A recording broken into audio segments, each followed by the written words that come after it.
thousands without power along the Carolina coast. And in our signature segment, Rwanda, a model of success, but at what cost? Next on PBS NewsHour Weekend. PBS NewsHour Weekend is made possible by Bernard and Irene Schwartz, Sue and Edgar Wackenheim III, the Cheryl and Philip Milstein family, the JPB Foundation, Rosalind P. Walter, in memory of George O'Neill, Barbara Hope Zuckerberg. Corporate funding is provided by Mutual of America, designing customized individual and group retirement products. That's why we're your retirement company. Additional support has been provided by the Corporation for Public Broadcasting, a private corporation funded by the American people, and by contributions to your PBS station from viewers like you. Thank you. From the Tisch WNET studios at Lincoln Center in New York, Hari Srinivasan.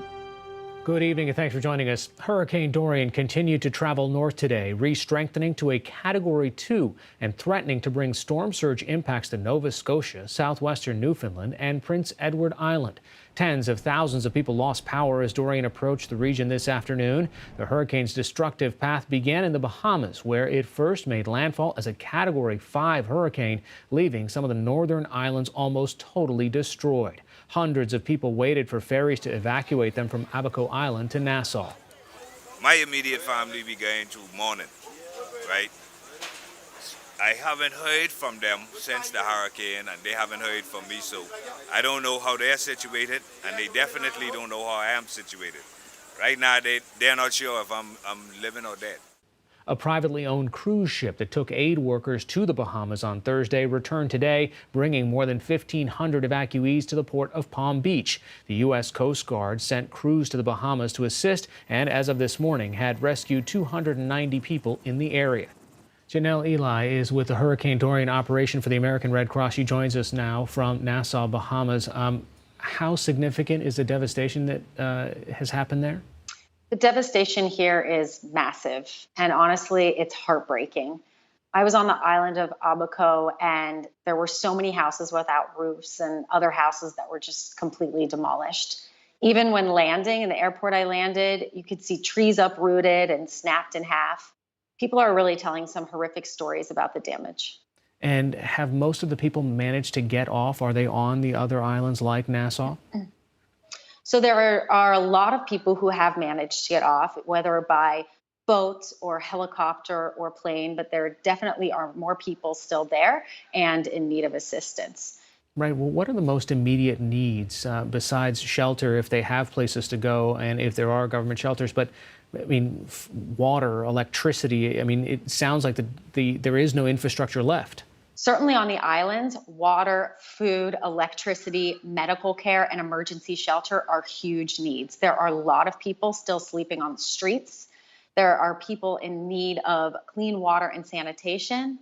We've seen in disasters before that if clean water isn't addressed within, the first days and weeks, it could cause secondary humanitarian needs. So that's absolutely a priority. At the Red Cross, we're also focusing on something else, which is helping reconnect families. Even people who've lost their homes, lost their livelihoods, lost all their physical property, if they haven't been able to get in touch with their loved ones, their family members, if they're not sure whether they're safe and alive, they really don't have peace of mind. So that is top of mind for lots of people affected by this disaster. And at the Red Cross, we're really hoping in the days and weeks ahead to focus on that. So are you creating essentially the equivalent of a virtual pinup board where people can say, here I am, has anybody heard from so-and-so? That's a great way to put it. We have a program called Restoring Family Links, and we open up cases of people who haven't heard from their loved ones and family members during disasters or other crises, and we're able to help trace whether those people are alive, safe, maybe where they are. And what's the easiest thing that someone from mainland United States can do right now? So right now, to help people affected by Hurricane Dorian in both the U.S. and the Bahamas, we're asking people to go to redcross.org and donate. But another thing people can do is just take this moment to remember that disasters can happen anytime. Big disasters can affect anyone. And this is a good time to take stock of your own evacuation plan, of your own emergency plan. How will your family react? What will you bring with you? Even first aid classes. These are things we recommend so that people are really ready for disasters when they strike. You've seen a lot of different disaster zones. Is it going to be possible for a place like Abaco Island to recover from this? The heartbreak families are facing, that's not something that people easily recover from. And that will take a long time, but so will the physical needs. Right now, we're really focused on urgent needs, but in the future, people certainly will need to have their livelihoods restored. People lost their fishing boats, their bicycles, the stock in their stores. And so those are things that humanitarian agencies will also want to focus on as we move forward. All right, Janelle Eli from the Hurricane Dorian operation for the American Red Cross joining us via Skype from the Nassau, Bahamas today. Thanks so much. Thanks for having me. After hitting the Bahamas, Hurricane Dorian made landfall again on the coast of North Carolina. Storm surge and winds damaged homes and caused power outages on islands and along the coast. But the state director of emergency management told me this afternoon that the damage was less than first forecast. The storm just a few days ago looked like it was going to be very bad, but again, it wasn't as bad as we anticipated. Although I will tell you that we did experience some tornadic activity. And we're currently executing some relief and response operations on Ocracoke Island on the Outer Banks in Hyde County. Reuters reporter Amanda Becker is on the coast at Nags Head, North Carolina, and she has more on what residents there faced during the storm. Amanda, it looks like a kind of a gorgeous day on the beach. People are returning to a beautiful day today. They started letting permanent residents and critical business owners and personnel back in at noon. And they are returning to actually what is a perfect beach day. Some strong waves, but other than that, it's gorgeous here. Yeah, you can see some of the, how far and how high did the sea get during the storm? I'm assuming you couldn't be standing where you are now. Yes, actually yesterday afternoon when I was here, a few hours after the hurricane cleared out, was all the way up to the dunes. There was really no beach left. So they're starting, and I'll turn a little bit. You can start to see they are regaining their beach. It's kind of almost back to where it was 2 days ago before the storm. And what kind of damage did the people there in Nags Head or along the Outer Banks experience? So I've only been able to get to the northern Outer Banks because the road is still closed south of Nags Head past the National Seashore. There's another bridge. Anytime there's a severe storm here, it gets really hard to get to Cape Hatteras, Ocracoke Island, of course, which has been on the news. Frisco, areas like that. Basically sand, it's a very narrow part of the Outer Banks. And on either side of Route 12, you have the ocean on one side with a very small dune and a marsh on the other side, kind of on the sound side. So anytime there's any sort of rainfall at all, that tends to wash out. It tends to wash a lot of sand over there. So it could be a couple more days before residents of the South Outer Banks are able to get in and out again. But in the areas of the northern Outer Banks, people are able to return starting today. All right. So these are people who are familiar with living along the coast. Did most of the people there evacuate when they were told to? No. So it's a very orderly procedure here. Kind of most of the houses right along the beach are rentals. People own them and rent them out to vacationers. The vacationers were the first to go. For liability reasons, the rental companies don't allow them to stay here. They were gone. So when I was here, I guess it was Thursday afternoon ahead of the storm, Thursday during the day, it seemed very quiet. A lot of businesses were closed, grocery stores were closed. The local Publix was being used kind of as a staging area to feed first responders. But all the permanent residents told me they were staying put. A lot of them have houses that are not right on the beach, either as their primary residence or a secondary residence. So they were going to those houses, but they were not leaving the area. And one of the reasons why is you can't get here except for a few bridges. And once they're closed, they've complained that in the past it delays insurance estimates because they can't get back into their houses. And what kind of sort of a government response do you see out there? Are there any emergency vehicles? Are there any kind of support services that have made their way out to the places that you've been to? So the places I've been to have sustained virtually no damage. On the sound side of the Outer Banks, kind of the facing inland, there's actually been more damage because there's more trees over there. There are more things to fall down in the wind. So you see a lot of utility trucks out today, the North Carolina Department of Transportation, clearing debris, things like that, looking at power lines, fixing utility poles, people cutting trees that have fallen. But even the houses right along the ocean, I've spent today and actually yesterday, right after the storm came through, right along the beach road. And, people put up their storm shutters, and other than some, broken fences and things like that, the houses here are all okay. All right, Amanda Becker of Reuters joining us from Nags Head via FaceTime. Thanks so much. Thank you. For the latest on Hurricane Dorian's path and the damage left in its wake, visit pbs.org/newshour. Iran stepped up uranium enrichment today, activating a chain of advanced centrifuges in defiance of the 2015 nuclear agreement. At a news conference, a spokesman for Iran's Atomic Energy Organization said this could be reversed if European nations compensated Tehran for all the money it's lost since President Trump withdrew from the deal and reimposed sanctions last year. The 2015 agreement curbed Iran's nuclear activities in exchange for economic sanctions relief. Dueling marches collided in London's Parliament Square today, one side in favor and the other side against the UK leaving the European Union without a deal. Members of the pro-Brexit Democratic Football Lads Alliance clashed with the anti-Brexit group March for Change. European Union flags waved. Besides a flying beer can, police managed to keep the two groups apart. The UK's departure from the EU under a no-deal Brexit is still set for October 31st, but debate continues in Parliament. Russia and Ukraine freed prisoners today in an exchange that Ukraine's president called the first step to stop the fighting in eastern Ukraine that has killed more than 13,000 people since 2014. Planes took off from Moscow and Kiev at almost the same time today, carrying 35 prisoners each. Ukrainian President Volodymyr Zelensky welcomed home 24 Ukrainian sailors Russia captured last year, along with 11 other prisoners. The freed Russian prisoners included a journalist accused of treason and a suspect in the downing of a Malaysia Airlines flight over eastern Ukraine in 2014 that killed 298 people.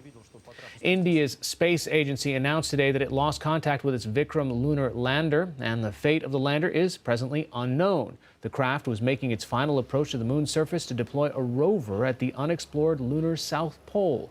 India's space agency said that the lander's operations were normal until it was just over 1 mile above the surface.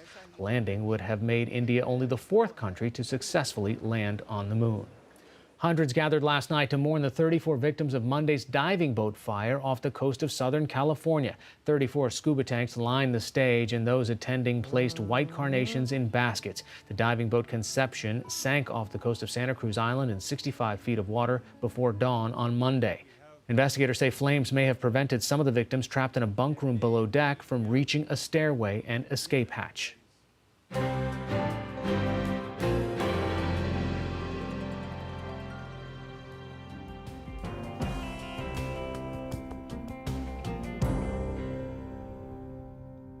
Robert Mugabe of Zimbabwe died this week. He ruled that country for almost 40 years. He helped the nation gain independence, but was later reviled for his brutal crackdowns on opponents and a failing economy.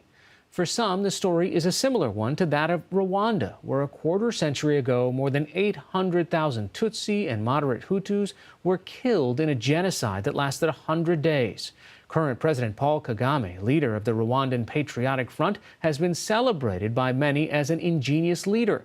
But to his opponents and even some of his formerly close associates, his authoritarian rule is setting a dangerous precedent. Special correspondents Benedict Moran and Jorgen Samso report. Jean Bosco Ngarama left Rwanda 7 years ago, but the memories of his torture there are still fresh. J'ai été placé dans une chambrette. I was brought into a small room, which I considered like a slaughterhouse. J'ai vu, I saw machetes, I saw axes, I saw electric cables. j'ai vu des câbles électriques. It was a room where they torture people. Ngarama says his problems began in 2010 when he lived in the capital, Kigali. He worked for a human rights organization and was openly critical of Rwanda's government. In March of that year, unknown assailants launched grenade attacks on the city. Soon after, Ngarama was arrested and imprisoned. Ils m'ont demandé, They asked me to admit that I know the people who threw the grenades. je connais les gens qui ont lancé les grenades. J'ai dit non. You have no information? I said no.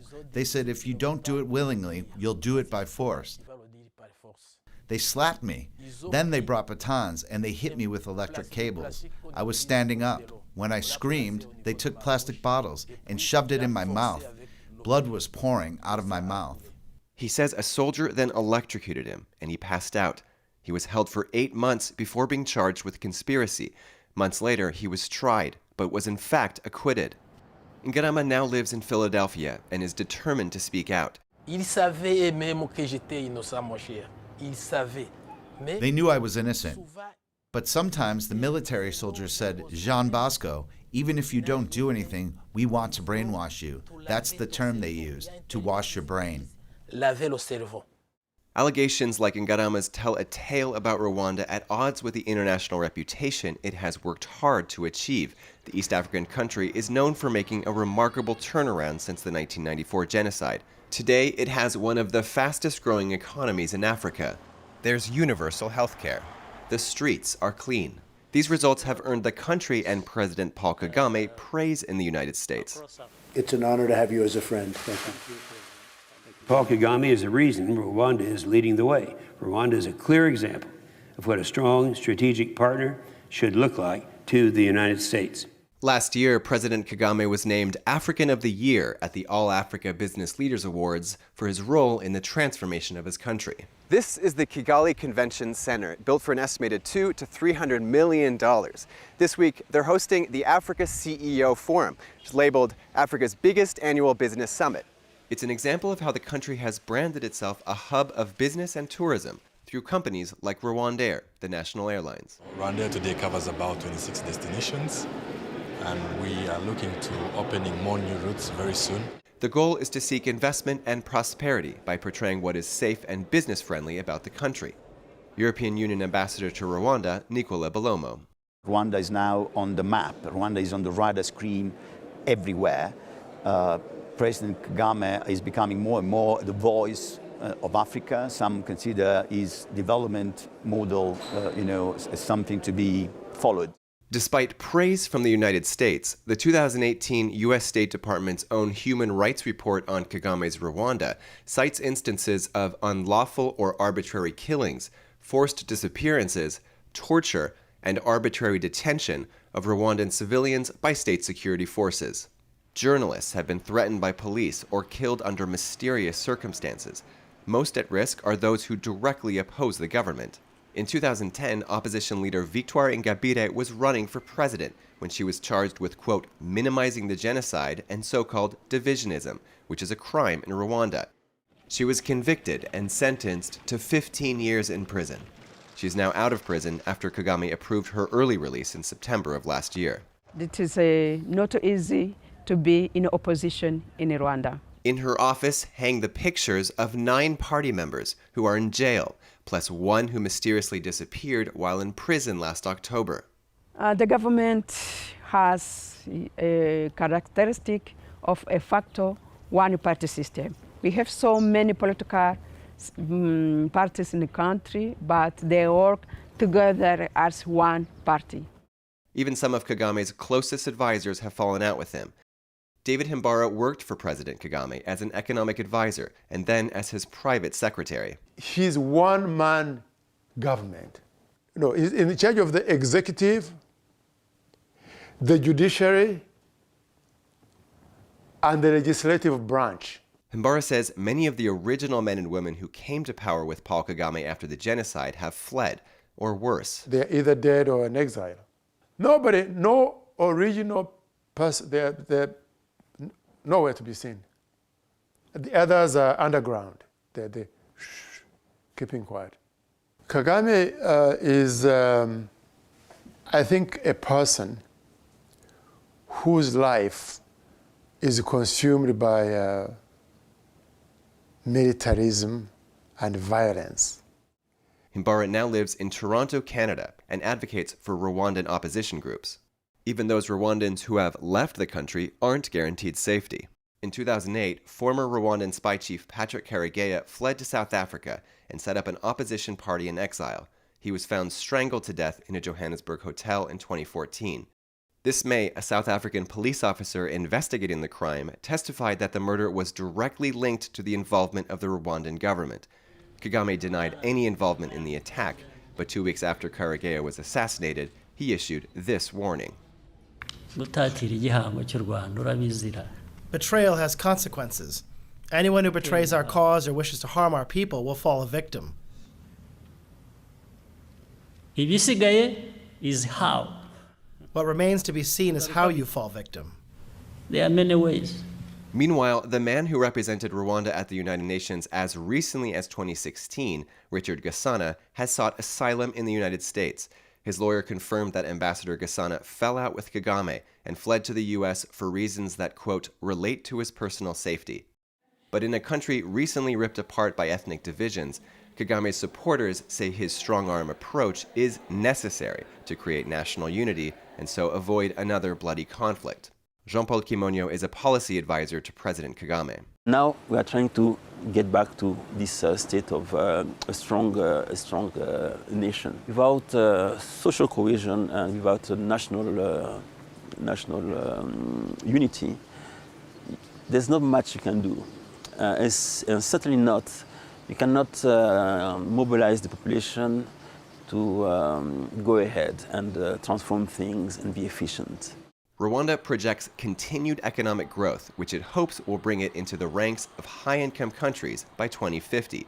Kimonyo says these lofty aspirations require a strong leader at the helm. What we want is profound change, and profound change takes time.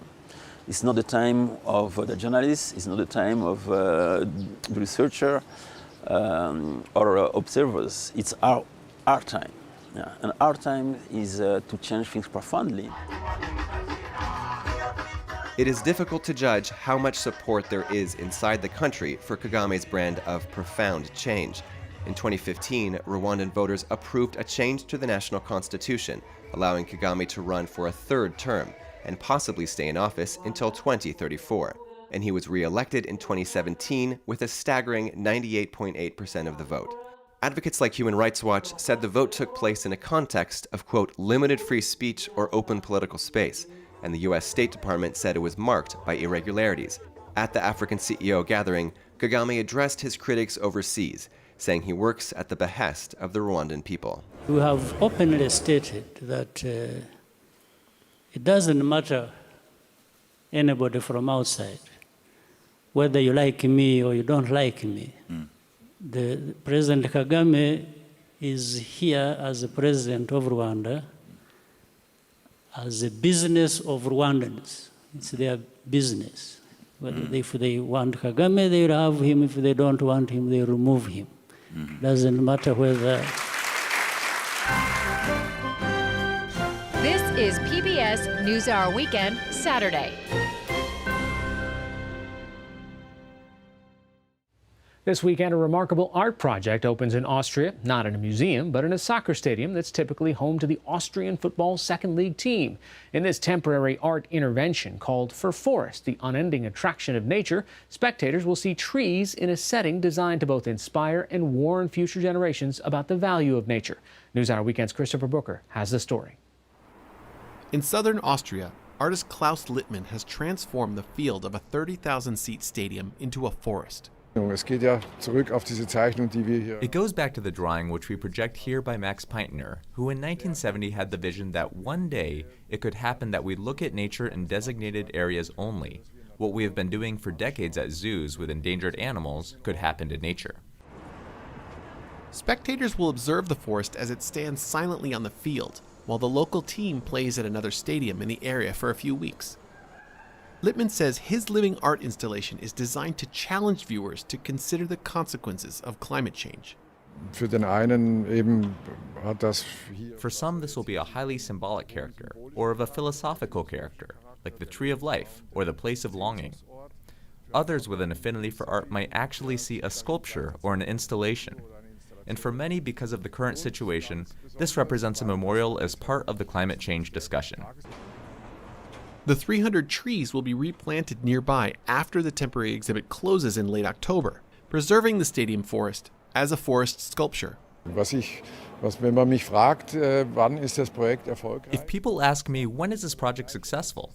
I always give the same response. It's successful if this picture goes around the world, and more importantly, if it stays in people's minds.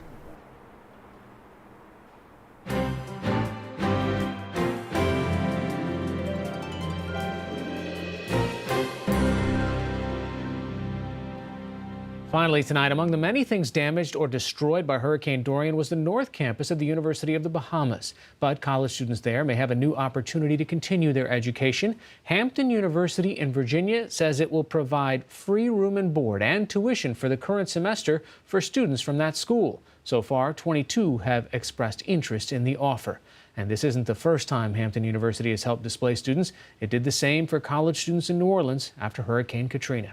That's all for this edition of PBS NewsHour Weekend. I'm Hari Srinivasan. Thanks for watching. Have a good night.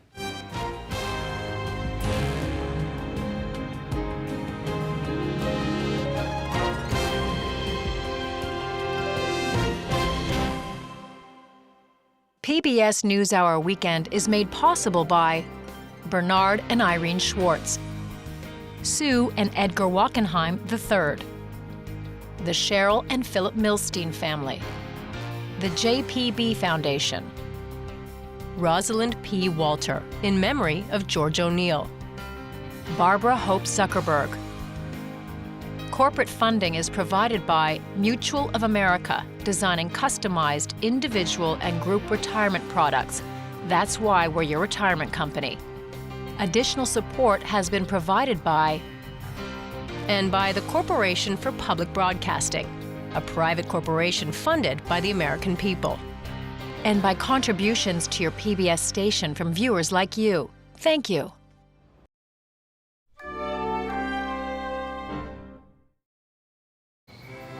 Be more PBS.